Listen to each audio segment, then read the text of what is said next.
How's it going, everybody? So today I wanted to talk about presentation in fighting games and why it's so important. Now that may seem like a no shit statement, but some developers and their fans don't seem to realize this or outright try to ignore it.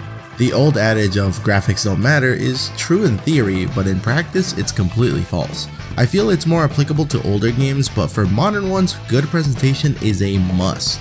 You're probably thinking this is about MvCI and Dragonball Fighters, right? And you're not wrong. I'll talk about those and a couple other examples in a bit. First, why is presentation important? Well, presentation sells copies. If your game isn't visually appealing, people aren't going to pay attention. The best example of that is King of Fighters 14. The game became an FGC meme within hours of the first gameplay reveal. It didn't matter if the game was great and packed a huge roster of around 50 characters. It looked like an early PS3 game, so people weren't going to give it the time of day. I understand that issues and small budgets can cripple development, but that doesn't change the fact that people will think your game looks like ass. I will give them props for trying to make the game look nicer in a post-launch patch. That's more than you can say for other developers. I want to look at a couple of examples and really touch on why they work, why they're hit or miss, and why they're terrible. Let's start with the example everyone is thinking of when it comes to bad presentation. Marvel vs. Capcom Infinite. I was okay with it until a very specific thing happened. I was working on a video for it and I thought to myself, what background music should I use? I immediately realized I couldn't recall a single character theme. So I listened to the entire OST in the gallery and I couldn't believe it. I was so mad. 85% of the music was generic and the rest was just inferior remixes of old Capcom themes. Captain America has what I would call the Guile's theme of the Versus games, yet it was thrown away for some forgettable MCU inspired theme. The UI isn't the worst thing ever, but it really does look like a mobile game. A lot of the characters are hit or miss when it comes to the art style. Capcom tried to copy the Injustice aesthetic, but it doesn't work for a series as over the top as Marvel vs. Capcom.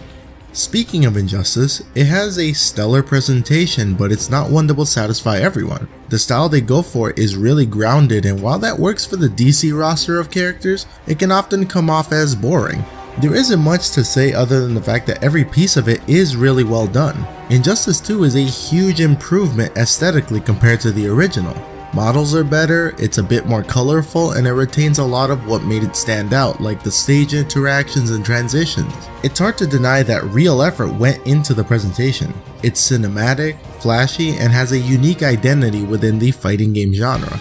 Skullgirls is another game that has a stellar presentation but can be quite niche. First off, we have an art style that can come off as cute and playful, or kawaii as my friend would put it, which can be off-putting to a lot of traditional gamers, let's be real. Skullgirls can be best described as an Americanized anime fighter, and anime fighters are already pretty niche mainly due to presentation. This game is godlike though, because it has a style that really runs with it. Everything works together to really offer a cohesive experience. For example, many mechanics are references to film terminology, like supers being called blockbusters, snapbacks being called outtakes. Many of the menus use film strip imagery.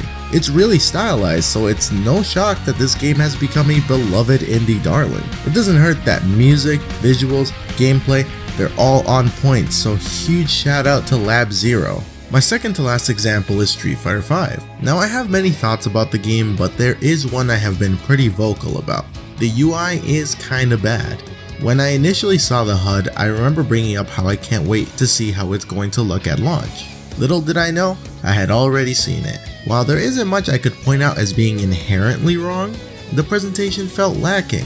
Street Fighter 4 had a style, Street Fighter 5 doesn't. Capcom's previous entry had the ink motif, for example, pretty stylized health bars, character names, and meters. Menus were nice and flashy. The announcer was really hype. Street Fighter 5 lacks all of that for what some may say is a minimalist approach. Street Fighter V Arcade Edition is the minimalist approach done right. Everything is still simple yet elegant. The lack of motif or consistent imagery? Now the game has the gold motif being pushed into every element of its presentation. The health bar has a shiny gloss when full.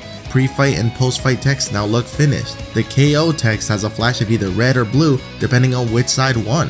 V-trigger and critical art meters look cleaner and fit the minimalist style more. This is the finished look I expected. Simple changes can really affect how you see a game, so I'm glad they really polished the visual appeal of the UI.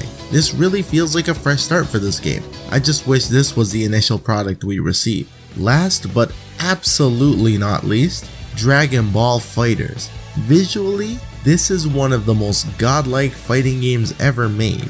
It's stunning how good this game looks. I would go as far as to say that Dragon Ball Fighters looks better than any piece of Dragon Ball media out there. It remains faithful to the anime and manga, yet it completely surpasses it visually. But how?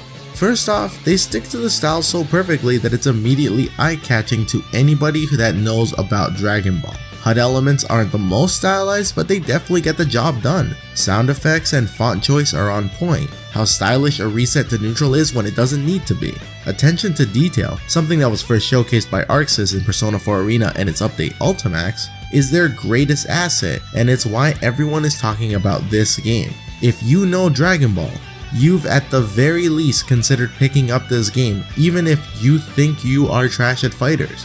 That is the power of good presentation and visual appeal. Guilty Gear and Persona 4 Arena already showed us that Arc System Works knows how to visually impress people and handle licenses, but this solidifies both. I hope the gameplay lives up to its potential, but if it does, we are in for one of the hypest experiences of 2018. That about wraps up my thoughts and opinions on presentation and why you need to get it right. This topic has been on my mind for a while now, so it feels good to share it with you guys. That's all for now, so remember to stay godlike, and I'll see you guys next time.